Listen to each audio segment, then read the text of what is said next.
اعوذ باللہ من الشیطان الرجیم بسم اللہ الرحمن الرحیم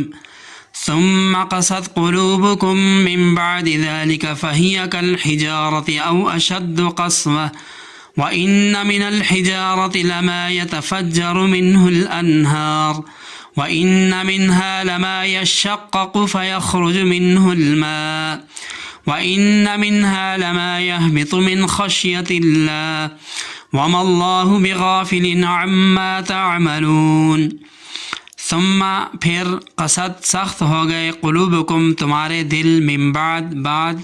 ذالک اس فہیا سو وہ کالحجارہ پتھر جیسے او یا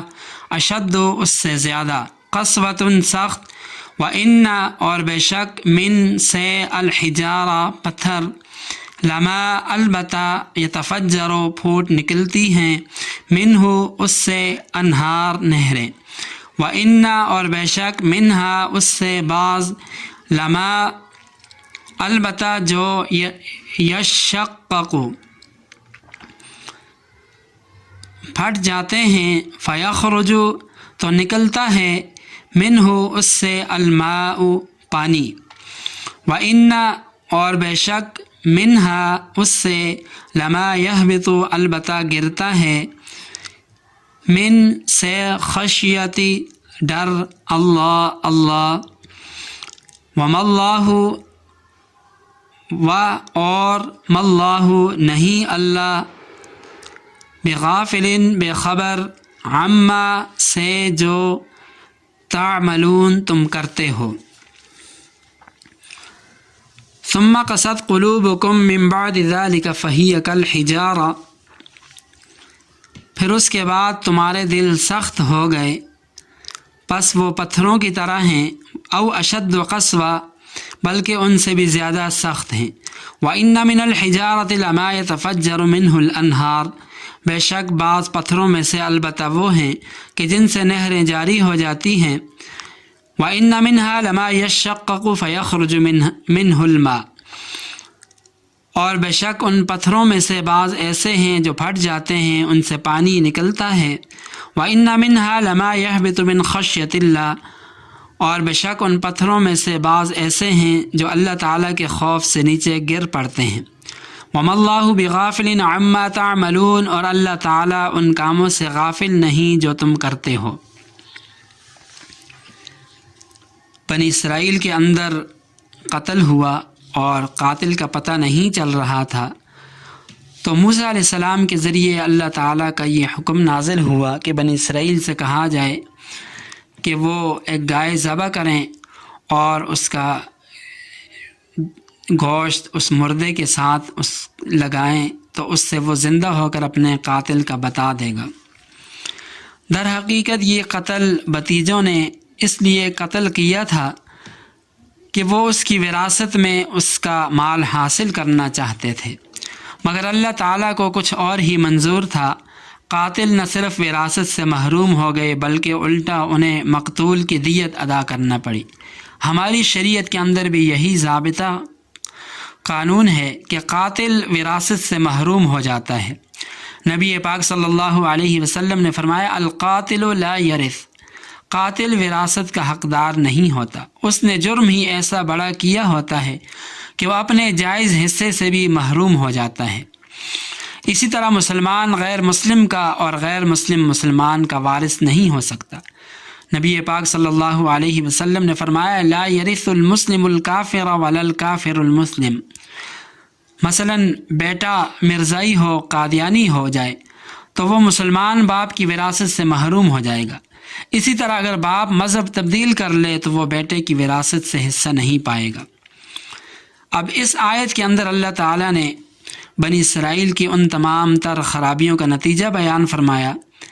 بنی اسرائیل کی طرف سے کتمان حق، بچڑے کی پوجا، قانون کی خلاف ورزی، قتل انبیاء وغیرہ وغیرہ، یہ تمام ایسی خرابیاں تھیں جن کا نتیجہ یہ ہوا کہ بنی اسرائیل کے دل سخت ہو گئے، ان کے دل پتھر بن گئے۔ حدیث پاک میں آتا ہے آپ علیہ السلام نے فرمایا کہ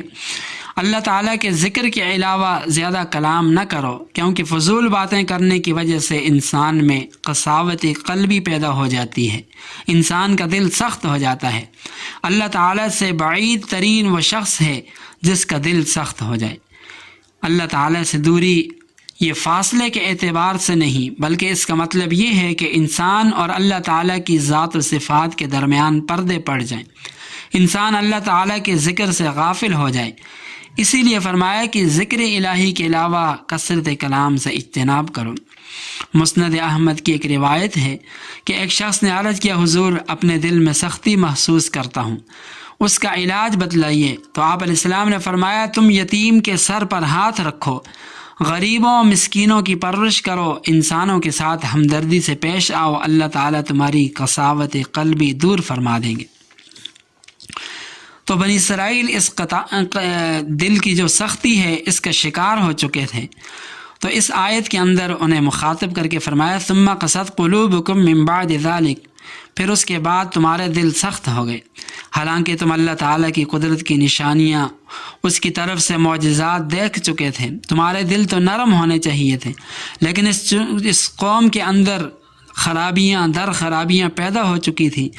اس کے باوجود ان کے دلوں میں نرمی پیدا نہ ہوئی، بلکہ وہ تو ایسے ہو گئے جیسے پتھر ہوتے ہیں، فہیا کل حجارت او اشد و قسوہ، بلکہ پتھروں سے بھی زیادہ سخت ہو گئے۔ بنی اسرائیل کی اسی قساوت قلبی کو مزید اس مثال سے واضح کیا، فرمایا وَإِنَّ مِنَ الْحِجَارَةِ لَمَا يَتَفَجَّرُ مِنْهُ الْأَنْهَارُ، یعنی بعض پتھر ایسے ہیں کہ ان سے نہریں پھوٹ پڑتی ہیں جن سے مخلوق خدا سیراب ہوتی ہے، وَإِنَّ مِنْهَا لَمَا يَشَّقَّقُ، اور بعض پتھر ایسے ہیں جو پھٹ جاتے ہیں، فَيَخْرُجُ مِنْهُ الْمَاءُ، اور ان سے پانی بہہ نکلتا ہے جو انسان کی بنیادی ضرورت ہے، اور فرمایا وَإِنَّ مِنْهَا لَمَا يَهْبِطُ مِنْ خَشْيَةِ اللَّهِ، اور بعض پتھر ایسے ہیں جو خوف خدا سے نیچے گر پڑتے ہیں، مگر یہ بنی اسرائیلی ایسی بدبخت قوم ہے کہ ان میں پتھروں والی یہ خصوصیات بھی نہیں پائی جاتی۔ پتھر بلا شبہ سخت ہے، مگر پھر بھی اس سے مخلوق خدا فائدہ حاصل کرتی ہے، مگر یہ قوم پتھروں سے بھی گئی گزری ہے جن سے کچھ حاصل نہیں۔ حضرات مفسرین فرماتے ہیں کہ پتھروں کا بلندی سے پستی کی جانب گر پڑنا یہ خوف خدا خشیت الہی کی بنا پر ہوتا ہے، اور در حقیقت یہ پتھر کا اللہ تعالیٰ کے حضور سجدہ ہوتا ہے، اور بلا شبہ اللہ تعالیٰ کے سامنے عاجزی، انکساری، نیاز مندی کی انتہائی جو شکل ہے وہ سجدہ ہے، اور یہ بہت بڑی حقیقت ہے جس شخص کو اللہ تعالیٰ یہ چیز عطا کر دیں۔ حدیث پاک میں آتا ہے، آپ علیہ السلام نے فرمایا کہ جن حالتوں میں اللہ تعالیٰ کا سب سے زیادہ قرب انسان کو حاصل ہوتا ہے ان میں حالت سجدہ سب سے زیادہ اولا ہے۔ اس حالت میں جس قدر عاجزی انکساری ہوگی اسی قدر اللہ تعالیٰ کا قرب حاصل ہوگا۔ اسی چیز کو اللہ تعالیٰ کے ساتھ اتصال سے تعبیر کیا گیا، اور اسی اتصال کی بدولت انسان کی حالت درست رہ سکتی ہے۔ حاصل کلام یہ ہے کہ جو شخص پتھروں جیسے اوصاف کا حامل نہ ہو، یعنی نہ تو اس سے مخلوق خدا کو عام فائدہ پہنچتا ہو، نہ وہ شخص محدود پیمانے پر مفید ہے، اور نہ ہی اس کا اللہ تعالیٰ کے ساتھ اتصال ہے، تو پھر ایسا انسان بلا شبہ بدبخت شقی ہے۔ جن لوگوں کو اللہ تعالیٰ کا قرب حاصل ہوتا ہے انہیں قدرت خداوندی کی نشانیاں نظر آتی ہیں، بلکہ ان کے ساتھ چلنے والے لوگ جو ہوتے ہیں وہ بھی اس نعمت سے محروم نہیں ہوتے، پھر ان کی وجہ سے بڑی بڑی باتوں کا ظہور ہوتا ہے۔ تو بنی اسرائیل کی قساوت قلبی بیان کرنے کے بعد آخر میں اللہ تعالیٰ فرماتے ہیں وَمَا اللَّهُ بِغَافِلٍ عَمَّا تَعْمَلُونَ، فرمایا یاد رکھو اللہ تعالیٰ تمہارے کسی فعل سے غافل نہیں،